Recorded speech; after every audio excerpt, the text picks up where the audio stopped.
دامن میں بڑی یادوں کو سمیٹے ہوئے ہے۔ اللہ اکبر۔ اے میرے پیارے، آج 21 تاریخ ہے اور 22 تاریخ کو اور 15 تاریخ کو 17 کو، بہرحال جس کو جب میسر آتا ہے، امام جعفر صادق رضی اللہ تعالیٰ عنہ کی نظر و نیاز کا اہتمام کرتا ہے۔ کون امام جعفر صادق؟ اللہ اکبر، ابن رسول، اولاد رسول، آل نبی۔ اللہ اکبر کبیرہ، آپ کی فضیلت کا عالم کیا ہے؟ آپ بھی امام، ایسا امام اللہ اکبر کبیرہ کہ جس کا باپ بھی امام ہے، جس کا دادا بھی امام ہے، جس کا بیٹا بھی امام ہے، جس کا پوتا بھی امام ہے۔ اللہ تبارک و تعالیٰ نے حضرت امام جعفر صادق رضی اللہ تعالیٰ عنہ کو وہ مرتبہ عطا فرمایا ہے، وہ ذہانت بھی عطا فرمائی ہے۔ اللہ اکبر کبیرہ، حضرت امام جعفر صادق کی ذات ہے، اللہ اکبر، منبر پر تشریف فرما ہے، اپنے تخت سے اٹھے، اپنی گدی سے اٹھے اور اللہ کے حبیب صلی اللہ تعالیٰ علیہ وسلم کی بارگاہ میں آپ کے روضہ مبارک پر جا کر کے کھڑے ہو گئے، صلاۃ و سلام کا نذرانہ پیش کرنے لگے۔ ایک شخص آتا ہے اور آنے کے بعد کہا اندر کون ہے؟ یعنی کہ ہر دور میں، ہر زمانے میں ایسے لوگ بھی رہے ہیں۔ آنے کے بعد میں کہتا ہے اندر کون ہے؟ آپ نے ارشاد فرمایا اندر میرے پیارے آقا صلی اللہ تعالیٰ علیہ وسلم اور ان کے دو پیارے صحابی موجود ہیں، ان کے دو پیارے جانثار موجود ہیں۔ اس نے کہا پھر یہ بتائیں کہ حضرت ابو بکر صدیق کے بارے میں آقا کریم صلی اللہ تعالیٰ علیہ وسلم کا نظریہ کیا تھا؟ اللہ اکبر کبیرہ۔ اے میرے پیارے امام جعفر صادق رضی اللہ تعالیٰ عنہ نے اوپر سے نیچے تک اس کو دیکھا، گویا کہ آپ یوں کہہ رہے تھے کہ صدیق اکبر کی ذات کا کیا مرتبہ تھا یہ تو میں بتاؤں گا، لیکن تو کیا ہے مجھے یہ بھی معلوم ہو گیا ہے۔ اللہ اکبر کبیرہ، کس جگہ پر یہ سوال کر رہا ہے، کیسے مقام پر یہ سوال کر رہا ہے؟ اگر ہم سے سوال کیا ہوتا اللہ اکبر ہم بڑی دلیلیں پیش کرتے، بڑے بڑے واقعات پیش کرتے کہ صدیق اکبر کی ذات کیا ہے، صدیق اکبر کون ہے۔ اللہ اکبر، مگر فقط ایک جملے کے اندر اللہ اکبر امام جعفر صادق رضی اللہ تعالیٰ عنہ نے جواب عنایت فرمایا۔ آپ ارشاد فرماتے ہیں کہ تو کہتا ہے کہ اللہ کے نبی کے نزدیک صدیق اکبر کا مرتبہ کیا ہے؟ اگر جاننا چاہتا ہے تو اس جالی کے پار دیکھ کہ صدیق اکبر کا مرتبہ کیا ہے، جالی کے پار دیکھ لے صدیق اکبر کا مرتبہ کیا ہے۔ مطلب یہ ہے کہ صدیق اکبر کا مرتبہ یہ ہے، صدیق اکبر کی شان یہ ہے کہ اگر مکے میں آقا ہے تو صدیق اکبر پوری زندگی آقا کے ساتھ مکے میں رہے ہیں، اگر آقا مدینے میں ہے تو صدیق اکبر بھی مدینے میں ہے، کبھی آقا کا ساتھ نہیں چھوڑا۔ اللہ اکبر، اگر آقا غار میں ہے تو صدیق اکبر بھی غار میں ہے، اگر آقا خلوت میں ہے تو صدیق اکبر بھی خلوت میں ہے، اگر جلوت میں ہے تو صدیق اکبر بھی جلوت میں ہے، اگر آقا سفر میں ہے تو صدیق اکبر بھی سفر میں ہے، اگر آقا حضر میں ہے تو صدیق اکبر بھی حضر میں ہے، اگر اللہ کے نبی الغار میں ہے تو صدیق اکبر بھی الغار میں ہے، خندق میں بھی ابو بکر ہے، احد میں بھی ابو بکر ہے۔ اللہ اکبر کبیرہ۔ اے میرے پیارے، اگر جہاں دیکھو گے وہاں ابو بکر ہے، یعنی کہ آپ ارشاد فرماتے ہیں کہ جب تک زمین کے اوپر رہے آقا کے ساتھ رہے۔ اور صدیق اکبر کی شان یہ ہے کہ جب دنیا سے گئے تو مزار انور میں گنبد کے نیچے آقا کے پہلو میں آرام فرما رہے ہیں۔ اے میرے پیارے، حضرت امام جعفر صادق رضی اللہ تعالیٰ عنہ بچپن کا زمانہ ہے، آپ بیٹھے ہوئے ہیں کعبہ شریف کے قریب، ایک شخص آیا جو حاتم طائی کے خاندان سے تعلق رکھتا تھا۔ آنے کے بعد میں اس نے دیکھا ایک بچہ ہے جس کے چہرے سے نور کی برسات ہو رہی ہے، نور ٹپکتا ہوا نظر آ رہا تھا۔ اللہ اکبر کبیرہ، چہرے کی نورانیت دیکھ کر کے سمجھ گیا یہ کوئی عام بچہ نہیں ہے، لوگ ارد گرد جمع ہیں، فیض حاصل کر رہے ہیں۔ اللہ اکبر، یہ بھی پہنچا، اس نے کہا ہمیں بھی جا کر کے بتانا چاہیے فخریہ طور پر کہ ہم کون ہیں۔ اللہ اکبر کبیرہ، بچپن کی عمر ہے حضرت امام جعفر صادق کی۔ جانے کے بعد میں کہا بچے، اللہ اکبر، تیرا چہرہ بتا رہا ہے کسی عظیم خاندان سے تعلق رکھتا ہے، مگر تو نہیں جانتا میں کون ہوں، میرا خاندان کون ہے۔ اللہ اکبر کبیرہ، تو میرے دادا کو نہیں جانتا؟ اللہ اکبر، میں حاتم طائی کے خاندان سے تعلق رکھتا ہوں۔ میرا دادا حاتم طائی اتنا بڑا سخی تھا، اتنا بڑا سخی تھا کہ اس نے 10 دروازے بنا کر کے رکھے تھے، اور 10 کے 10 دروازے سے اگر ایک بھکاری آیا اور آنے کے بعد میں اس نے مانگا تو اس دروازے سے بھی دے دیا، اگر دوسرے دروازے سے پھر پلٹ کر کے وہی آ گیا تو انکار نہیں کیا، اس دروازے سے بھی دے دیا۔ اگر پلٹ کر کے پھر تیسرے دروازے سے آ گیا تو تیسرے دروازے سے بھی دے دیا، انکار نہیں کیا، یہاں تک کہ اگر وہ سائی 10 کے 10 دروازوں سے آتا تھا تو 10 کے 10 مرتبہ میرا دادا دیتا جاتا تھا، انکار نہیں کرتا تھا، یہ نہیں کہتا تھا کہ تو نے پہلے دروازے سے لے لیا ہے اب دوسرے سے کیوں آیا ہے۔ اتنا بڑا سخی ہے، اللہ کی قسم حضرت امام جعفر صادق اٹھ کر کے کھڑے ہو گئے، ارشاد فرماتے ہیں خاندان کی بات نہ کر، تو میرے خاندان کو نہیں جانتا، تو میرے نانا کی سخاوت کو نہیں جانتا ہے، تو نہیں جانتا میرا نانا کون ہے، تیرا دادا تو وہ ہے کہ جو 10 کے 10 دروازے سے دیتا تھا۔ مطلب یہ ہے کہ ایک دروازے سے ساحل آیا ہے، ایک دروازے سے ساحل آنے کے بعد میں اس نے دیا ہے، اللہ اکبر کبیرہ، اس کی حاجت پوری نہیں ہوئی اس لیے پلٹ کر کے دوسرے دروازے سے آیا ہے، اس کی حاجت دوسرے دروازے پر بھی پوری نہیں ہوئی اس لیے پلٹ کر کے تیسرے دروازے پر آیا ہے، اس کی حاجت تیسرے دروازے سے بھی پوری نہیں ہوئی اس لیے پلٹ کر کے چوتھے دروازے پر پہنچا ہے۔ یہاں کے 10 کے 10 دروازوں پر وہ سائل جاتا رہا مگر اس کی حاجت پوری نہ ہوئی، مگر سن میرے نانا کا عالم یہ تھا، میرے نانا کی سخاوت کا عالم یہ ہے کہ ایک مرتبہ اگر کسی کو دے دیا زندگی بھر لٹاتا رہا پھر بھی خزانہ کم نہ ہوا۔ اللہ اکبر کبیرہ۔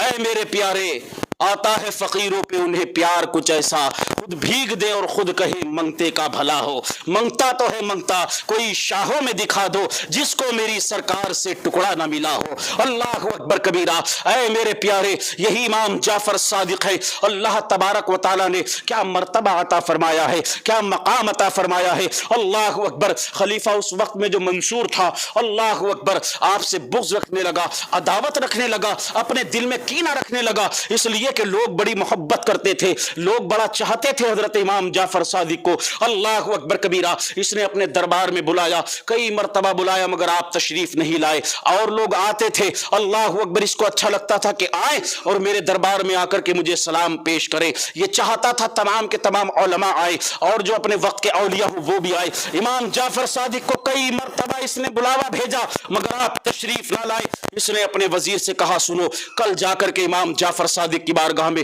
پھر سے عریضہ پیش کیا جائے، اگر وہ آئیں تو ٹھیک، اور اگر نہیں آتے تو وہیں پر ان کو قتل کر دیا جائے، اور اگر وہ آتے ہیں تو یہاں آنے کے بعد بھی ان کو قتل کر دیا جائے۔ اپنے سپاہیوں سے کہا ننگی تلواریں لے کر کے تیار رہنا، جیسے ہی امام جعفر صادق یہاں تشریف لائیں گے میں ان سے اس طریقے سے گفتگو کروں گا کہ وہ کچھ نہ کچھ میرے بارے میں کہیں گے، اور جب وہ کچھ نہ کچھ میرے بارے میں کہنا شروع کریں میں اپنا سر کا تاج اتار کر کے جیسے ہی تخت پر رکھوں، جیسے ہی نیچے رکھوں، اسی وقت میں تلوار سے حملہ کر دیا جائے اور ان کو قتل کر دیا جائے۔ اللہ اکبر۔ حضرت امام جعفر صادق رضی اللہ تعالیٰ عنہ کی بارگاہ میں عریضہ پیش کیا گیا، آپ نے قبول فرما لیا، آپ تشریف لے آئے۔ اللہ اکبر کبیرہ۔ اس نے کہا چلو پہلا کام تو ہو گیا۔ اللہ اکبر کبیرہ۔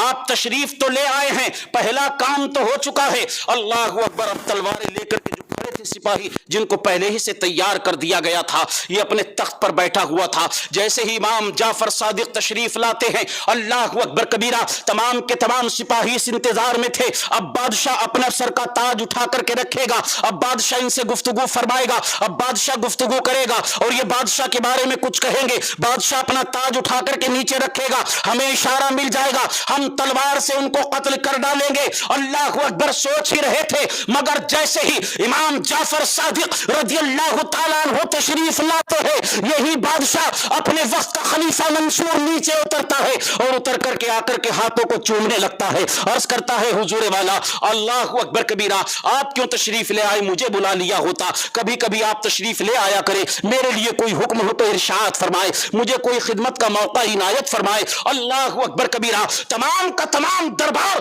حیران و پریشان ہے کہ وہ بادشاہ جو آپ کو قتل کرنے کی سوچ رہا تھا آپ کے ہاتھ چومتا ہوا نظر آ رہا ہے، مؤدبانہ طریقے سے گفتگو کر رہا ہے، آخر کار معاملہ کیا ہے؟ جب آپ وہاں سے تشریف لے گئے اللہ اکبر کبیرہ تو سپاہیوں نے عرض کی حضور والا آپ نے تو قتل کرنے کا منصوبہ بنا لیا تھا، آخر کار وجہ کیا ہے؟ اللہ اکبر کہ آپ اپنے تخت سے اتر کر کے نیچے تشریف لے آئے اور آپ نے بالکل ادب کے دائرے میں رہتے ہوئے گفتگو کی ہے۔ اس نے کہا تھا لوگوں جو میں دیکھ رہا تھا وہ تم نے نہیں دیکھا۔ اللہ اکبر کبیرہ۔ امام جعفر صادق تنہا نہیں آئے تھے بلکہ ایک اژدہا بھی ان کے ساتھ میں آیا تھا، ایک اژدہا بھی ان کے ساتھ میں آیا تھا۔ اس نے اپنا اوپر والا جبڑا میری کرسی پر رکھا ہوا تھا اور اپنا نیچے والا جبڑا میرے تخت کے نیچے ڈالا ہوا تھا، اور یوں زبان حال سے یوں کہہ رہا تھا، اے خلیفہ منصور، اگر تو اپنی حرکت سے باز نہ آیا، اگر تو نے امام جعفر صادق کی بارگاہ میں بے ادبی یا گستاخی کی تو میں اپنے دونوں جبڑوں کو ملا دوں گا اور تیرا کام وہیں پر تمام ہو جائے گا۔ اسی لیے اسی خوف سے میں لرز رہا تھا، کانپ رہا تھا۔ یہ امام جعفر صادق کی شان ہے۔ اللہ اکبر کبیرہ۔ امام جعفر صادق رضی اللہ تعالی عنہ، اللہ اکبر، اپنی زندگی کے آخری ایام میں اللہ اکبر دنیا سے کنارہ کشی اختیار کی اور اپنی خانقاہ کے اندر اللہ اکبر دنیا سے روپوش ہو گئے۔ مطلب کیا ہے؟ اللہ اکبر کبیرہ، آپ کے ایک چہیتے نے، اللہ اکبر آپ کے ایک شاگرد نے آ کر کے آپ سے ملنے کی خواہش کی کہ میں بڑی دور سے آیا ہوں، ملنا چاہتا ہوں۔ اللہ اکبر، حضرت سفیان ثوری رحمت اللہ تعالی علیہ آپ سے ملنے کے لیے تشریف لے کر کے آئے۔ اللہ اکبر، جب عریضہ پیش کیا گیا آپ نے اندر بلایا، کہا حضور یہ اتنی پبلک ہے، اتنی خلق خدا ہے، اللہ اکبر، بڑی محبت لوگ آپ سے کرتے ہیں، زیارت کرنا چاہتے ہیں، آپ روپوش ہو کر کے یہاں تشریف فرما ہے، دنیا سے کنارہ کشی اختیار کر لی ہے، آخر کار وجہ کیا ہے؟ اللہ اکبر، اپنے دلوں کو نوٹ کر لینا، جملہ لکھ لینا کلیجے پر میرے پیارے۔ امام جعفر صادق رحمت اللہ تعالی علیہ نے ارشاد فرمایا تھا، اللہ اکبر، لوگوں کے لفظوں میں بڑی محبت ہے، لوگوں کے الفاظ میں بڑی مٹھاس ہے، مگر ان کے دل محبت سے خالی ہے۔ الفاظ میں بڑی محبت ہے مگر ان کے دل محبت سے خالی ہیں، زبان پر کچھ ہے، دلوں میں کچھ ہے۔ اللہ اکبر کبیرہ، ظاہر و باطن کو ایک کرو۔ اللہ اکبر کبیرہ، اولیاء اللہ سے محبت کرو، کسی کے چکر میں مت پڑنا۔ اللہ اکبر، دنیا کا کوئی بھی شخص کچھ بھی کہتا رہے، کسی کے بہکاوے مت آنا۔ اللہ کی قسم، یہ اللہ والے ہیں، یہ اولیاء اللہ ہیں، اور اہل بیت اطہار، ان کی تو شان ہی بڑی بلند و بالا ہے۔ اللہ اکبر کبیرہ، ہماری خوش نصیبی ہے، خواجہ خواجگان کی فاتحہ بھی ہم دلاتے ہیں، ان کی چھٹی بھی ہم مناتے ہیں۔ اللہ اکبر، شاہ جینا غوث اعظم کی 11ویں بھی ہم مناتے ہیں، اللہ کی قسم، اور امام جعفر صادق کی کنڈوں کی نیاد بھی ہم دلاتے ہیں۔ دنیا کے بہکاوے میں مت آنا، یہ اولاد نبی ہے، آل نبی ہے، اللہ کی قسم اولاد علی ہے، ان کا مقام تو وہ ہے۔ اللہ تبارک و تعالیٰ نے جو قرآن میں فرمایا تھا کہ اللہ کی رسی کو مضبوطی سے تھام لو، اللہ کی رسی کو مضبوطی سے پکڑ لو۔ ایک شخص نے آ کر کے حضرت امام جعفر صادق کی بارگاہ میں عرض کیا تھا، اللہ اکبر، آقا ذرا یہ تو ارشاد فرمائے کہ اللہ کی رسی کون ہے، مطلب کیا ہے؟ سائل سے کہا کل جمعہ ہے، ممبر رسول پر کھڑے ہو کر کے، اللہ اکبر، میرے آقا کے ممبر پر کھڑے ہو کر کے کل تمہاری اس بات کا جواب دیا جائے گا۔ کل جمعے کا دن ہے، آپ کل جمعے کا دن آیا، اللہ اکبر، حضرت امام جعفر صادق ممبر پر تشریف فرما ہوئے، پہلے اللہ تبارک و تعالیٰ کی حمد و ثنا بیان کی، اپنے آقا ہمارے اور آپ کے آقا صلی اللہ تعالیٰ علیہ وسلم کی شان میں بیان کیا، اس کے بعد میں چند مسائل بیان کیے، اس کے بعد میں امام جعفر صادق رحمت اللہ تعالیٰ علیہ نے ارشاد فرمایا، سائل کہاں ہے؟ جس نے سوال کیا تھا، تو جاننا چاہتا ہے کہ رب قرآن میں فرماتا ہے کہ اللہ کی رسی کو مضبوطی سے پکڑ لو، اللہ کی رسی سے مراد کیا ہے، اللہ کی رسی سے مطلب کیا ہے؟ آپ ارشاد فرماتے ہیں، قسم ہے اس ذات کی کہ جس کے قبضہ قدرت میں جعفر کی جان ہے، اللہ کی رسی سے مراد کوئی اور نہیں بلکہ ہم ہے، اللہ کی رسی ہم ہے جو زمین سے آسمان تک تنی ہوئی ہے۔ اللہ اکبر، بعض مفسرین نے اس کا ایک تفسیر یہ بھی ہے کہ اللہ کی رسی قرآن، اور اگر دونوں کو جمع کیا جائے تو حدیث پاک ہے، انا تارکم فیکم الثقلین، میں تمہارے درمیان دو گراں قرد اور نفیس چیزیں چھوڑے جا رہا ہوں، ان میں سے ایک اللہ کی کتاب ہے، دوسری میری اہل بیت ہے۔ اللہ اکبر کبیرہ، ارشاد فرماتے ہیں اللہ کی رسی ہم ہے، اور اللہ قرآن میں فرماتا ہے کہ اللہ کی رسی کو مضبوطی سے تھام لو۔ اللہ کی قسم، دنیا کی باتوں میں مت آنا، دنیا کے کہنے میں مت آنا، بلکہ مولا علی کے دامن کو تھام لو، اللہ کی رسی کو تھامے ہوئے ہو، امام حسن کے دامن کو تھام لو، اللہ کی رسی کو تھامے ہوئے ہو، حسین کے دامن کو تھام لو، اللہ کی رسی کو تھامے ہوئے ہو، زین العابدین کے دامن کو تھام لو، اللہ کی رسی کو تھامے ہوئے ہو، امام باقر کے دامن کو تھام لو، اللہ کی رسی کو تھامے ہوئے ہو، امام جعفر کے دامن کو تھام لو، اللہ کی رسی کو تھامے ہوئے ہو، امام موسیٰ کاظم کے دامن کو تھام لو، اللہ کی رسی کو تھامے ہوئے ہو، امام علی رضا کے دامن کو تھام لو، اللہ کی رسی کو تھامے ہوئے ہو، امام تقی کے دامن کو تھام لو، اللہ کی رسی کو تھامے ہوئے ہو، امام جواد کے دامن کو تھام لو، اللہ کی رسی کو تھامے ہوئے ہو، امام تقی کے دامن کو تھام لو، اللہ کی رسی کو تھامے ہوئے ہو، امام نقی کے دامن کو تھام لو، اللہ کی رسی کو تھامے ہوئے ہو۔ اے قادریوں، فکر کیوں کرتے ہو؟ غوث اعظم کے دامن کو تھام لو، اللہ کی رسی کو تھامے ہوئے۔ اے میرے پیارے، دنیا کے بہکاوے میں مت آنا، چکر میں مت پڑنا، یقینی طور پر اہل بیت اطہار سے محبت کرنا، اولیاء اللہ سے محبت کرنا۔ اللہ تبارک و تعالیٰ کی بارگاہ میں دعا گو ہوں، مولا کریم کہنے سننے میں جو خطا لغزش ہو گئی ہو اپنے حبیب کے صدقہ طفیل سے معاف فرمائے اور صحیح کہنے کی توفیق عطا فرمائے۔ استغفر اللہ ربی من کل ذنب واتوب الیہ۔